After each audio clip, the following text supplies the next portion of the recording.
This is a small space kitchen pantry, suitable for any size space. It holds lots and lots of spices, herbs, condiments, whatever else you want to fill these shelves with. And if you'd like to make one of these yourself, I have a full set of building plans available over at shopwwmm.com. I'm going to build this project using a combination of 1/2 inch and 3/4 inch plywood. First, I want to break these sheets down into a little bit more manageable sized pieces.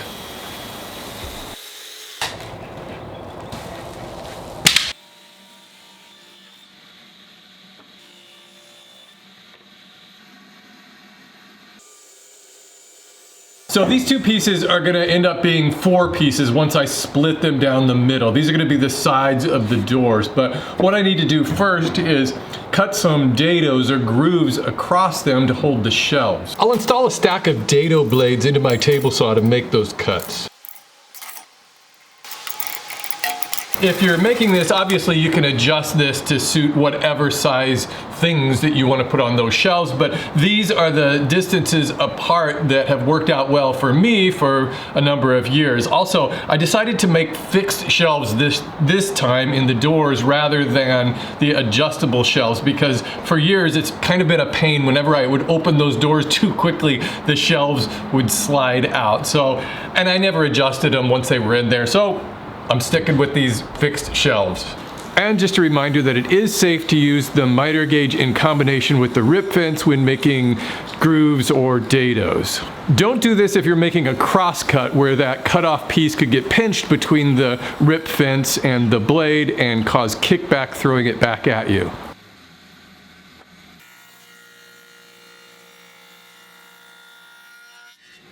Now I can rip each of these into 2 equal widths. And while I've already got that rip fence set up to the width of the doors, I can go ahead and cut out the top and bottom pieces.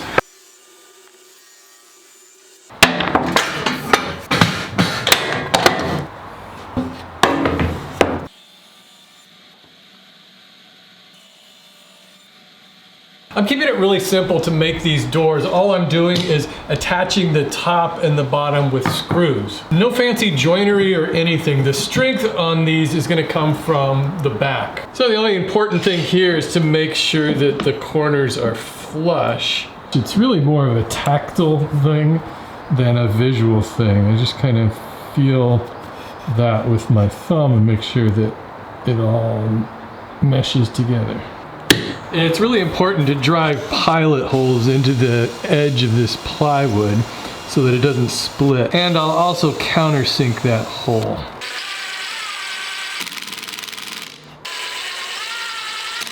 So these are 2-inch screws I'm driving.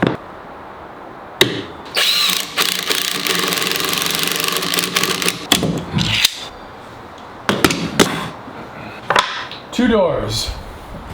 Now I can take a measurement for the back of this, or actually it's the front. I don't know, it's sort of both the back and the front of the door. But when you're measuring something like this, just make sure that you're not measuring from the center here, because these can flex a little bit. So take a measurement from the end. You probably already know what this one is because you cut that to size.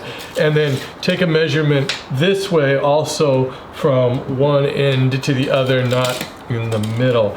And the reason why it's important to take a measurement now and not cut this like at the beginning of the project is because a lot of times 3/4 inch plywood isn't really 3/4 of an inch thick. So it's a little bit different, as is the case in this, where instead of coming to 35 inches, I've got 34 7/8. So I'll just need to make that adjustment when I'm cutting the panel. I'll use that thinner 1/2 inch plywood for these panels. It occurred to me that it's going to be difficult to paint the insides of these doors once they're all assembled. So I'm going to go ahead and paint the inside of the panel and the inside of these now. Wood glue doesn't adhere well to painted surfaces, so that's why I mask these edges off. Once I get the glue spread out, I can tack this down using my brad nailer. You could also drive a few screws or just clamp it into place.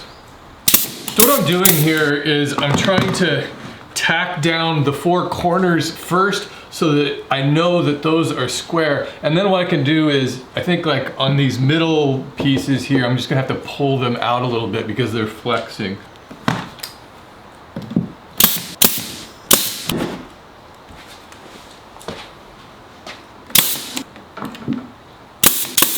The main cabinet is just a little bit deeper and a little bit taller, but it's made the same way.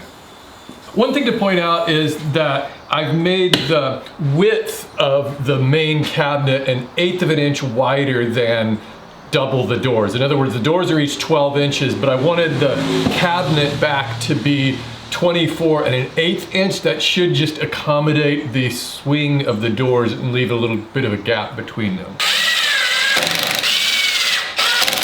I am going to make the shelves on the inside of this cabinet adjustable using those shelf pins. What I need to do is just drill a series of holes on each side here and make sure that they line up. I've got this fancy pants jig from Craig. I've had this thing for years and it just works out really, really great.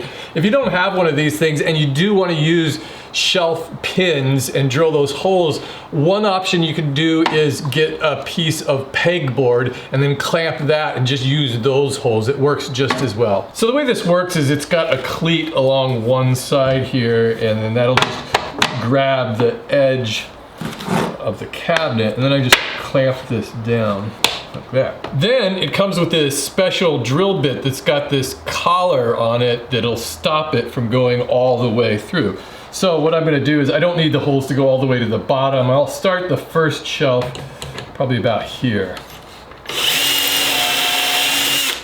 And then I can just work my way up.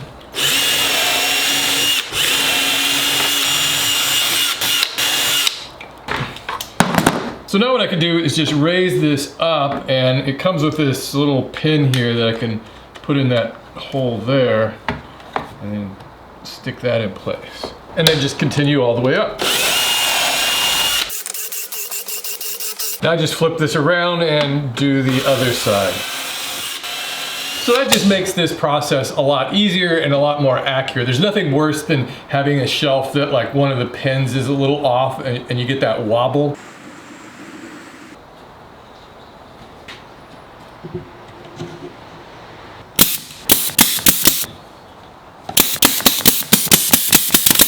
I'll make a simple base for the cabinet just by screwing these 4 pieces together.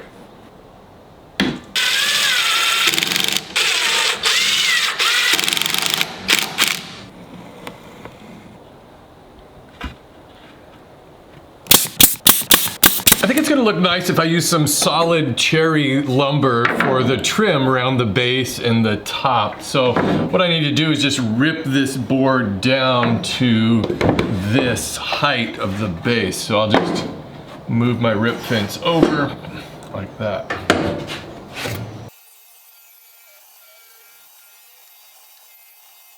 I'm going to use my miter saw to, well, cut the miters for the corners.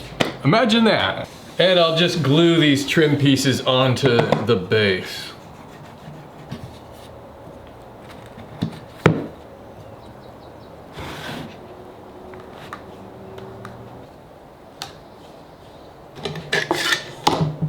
I think the top of the cabinet will look nice if it's also cherry. So I found this little piece of 1/4 inch cherry plywood that's been sitting in my scrap bin forever. So all I need to do is just glue it to this piece of thicker plywood.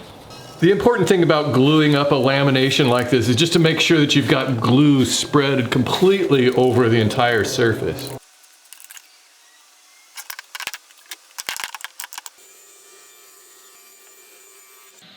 The way these shelves are going to work out is first I'll slide them in like that.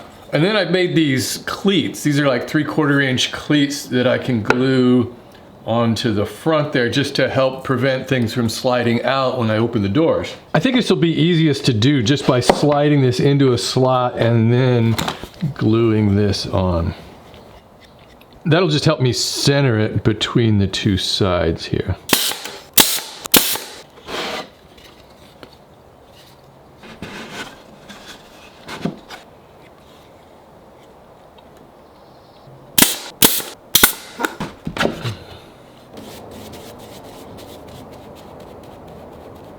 Hey, real quick, for over 15 years now, it's been my mission on this channel to show you that you don't need a lot of expensive tools or a huge space to make fun and useful projects for your home. And if you've been thinking about getting started in woodworking and you just don't know where to begin, I have a step-by-step program called The Weekend Woodworker, where I'll show you how to make your first project this weekend. No experience necessary. Since 2017, thousands and thousands of people have learned woodworking using my system, many of whom have started their own woodworking businesses.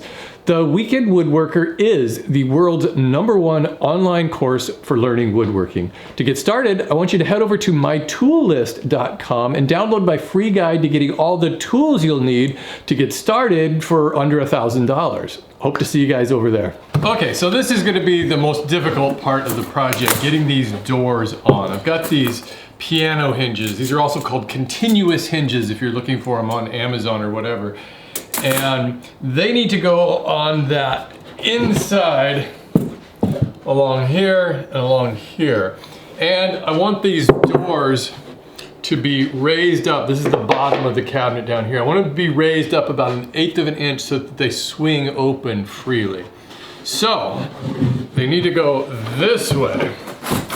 So I think the thing to do is to first install the hinge on the cabinet piece. So I'm just gonna put 3 screws in for now so that I can test this.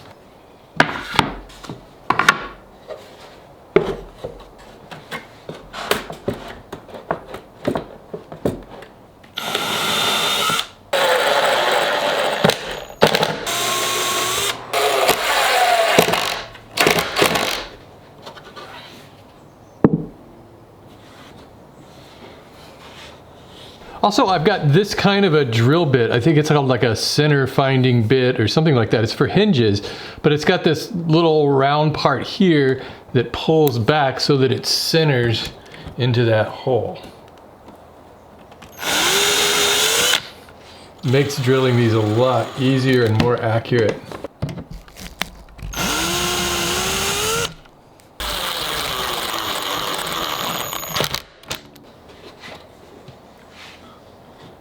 Okay, that seems to be good enough. It's got a small gap in between these doors, so there's plenty of room. And if you notice that there's also a gap up here at the top, that's because the top of the cabinet is gonna surround that. And then on the bottom, I've got just a little bit of a space there so that the doors can swing open. So what I'll do now is drill the rest of these holes, and then I can take this apart to paint it.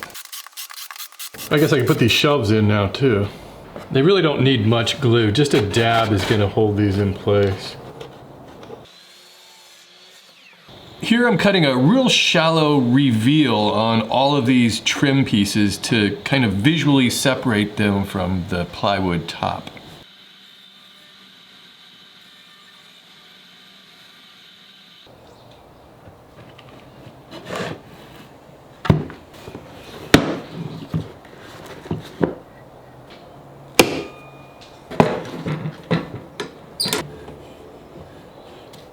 Here you can see how that reveal makes a nice little shadow line.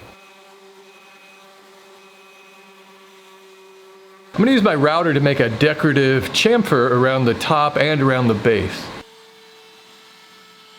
As I'm painting this, I just now realized that I didn't put a cleat on this bottom shelf here. I guess because I didn't make a special shelf for that, I didn't think of that, but I don't know. I don't think I'm gonna add a cleat to it. I'll just leave it like that and just add to its general quirkiness.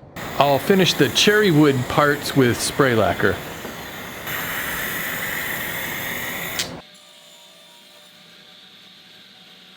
I'm making a couple of simple door pulls using a scrap of that cherry.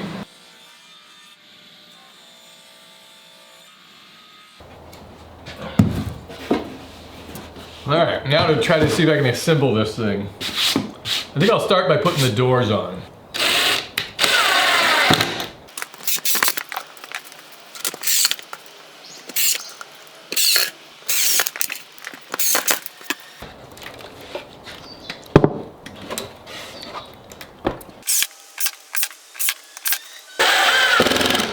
Wow, that was crazy.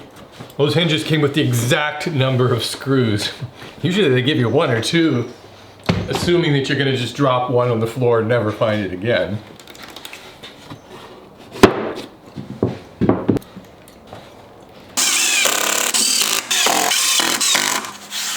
Okay, so then this top should fit on here, just like that.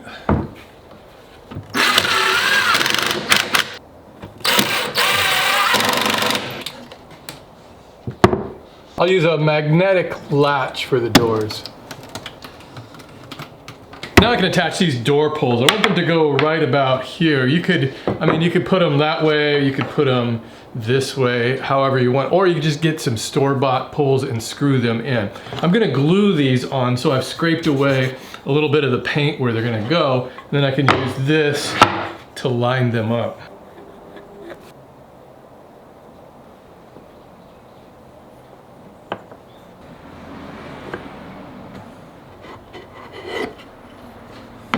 One thing about these kind of shelf pins is they do have a hole in it in case these shelves start sliding around. You can just put a screw in there. But generally I haven't had any problem with these shelves because they don't get moved all the time. These though, I think need to be secured.